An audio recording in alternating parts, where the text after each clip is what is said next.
Li Tirkiyeyê partiyên siyasî di nava amadehiyên hilbijartinên herêmî dane. Partiya Desthilat AK Parti û Partiya Netewperest MHP wê ittifaqa xwe ya 24 Hezîranê bo hilbijartinên herêmî yên Adala 2019 bidomînin. Beramberî wê ki helwesta Partiya Muxalefeta Sereket CHP û HDP tê merakkirin ku dê rê û rêbazeke çawa bidin pêşiya xwe. Jalî serokên her du partiyan jî bangên tifaqê tê dayîn. Herî dawî jalî hevserok û HDP Pervîn Buldan ve banga tifaqeke berfireh hate kirin. Piştî wê daxuyaniya Buldan tê gotin ku HDP wê di hilbijartinan de li bajarên mezin ên weke Stenbol, Enqere û İzmîrê piştgirî bide namzedên CHP. Derbarê wê yekê de berdevkê HDP Saruhan Oluç ji Kurdistan 24 re diyar kir ku di hilbijartinên herêmî de du polîtîkayên wan hene û ger namzedeke xurtiyê CHP hebe bo piştgiriyê ew ê di lejneyên xwe de binirxînin. Kapsamlı bir şekilde başladı.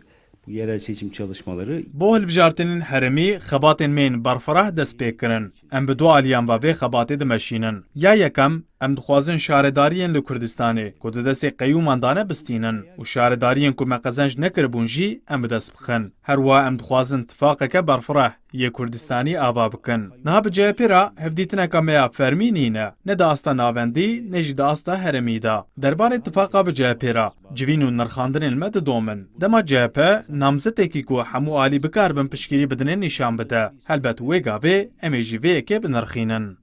Li ser mijara tifaqan parlamenterî Kurd yê Sem Sûriyeyê CHP Abdurrahman Tut dere ku ev demekê bo piştgiriya hilbijartinên herêmî li Bakurê Kurdistanê hevdîtinan pêk tîne, diyar dike ku armanca wan ew e di asta gel de li dijî AK Parti û MHP tifaqeke mezin pêk bînin. Yerel seçimlerde ittifaka dönük herhangi bir yasal mevzuat Di hilbijartinên herêmî de ji bo tifaqekê mevzuateke yasayî tune ye. Serokê me yê giştî hin daxuyanî ji raya giştî re parve kirin. Em ê li qadê tifaqa gel damezrînin wisa têkevin hilbijartinan. Ji xwe namzetên ku em ê nîşan bidin, dê namzetên ku bikarbin ji hemû aliyan deng bistînin û hemû kesan temsîl bikin bin. Ji ber ku dev namzetên me jaliyê gelê me ve bên qebûl kirin, dê ji xwe ji ser namzet ve wê tifaqek werê damezrandin. Di asta gel de tifaqek hatiye ava kirin. Niha maye ku partî jî xwe bigihînin hev.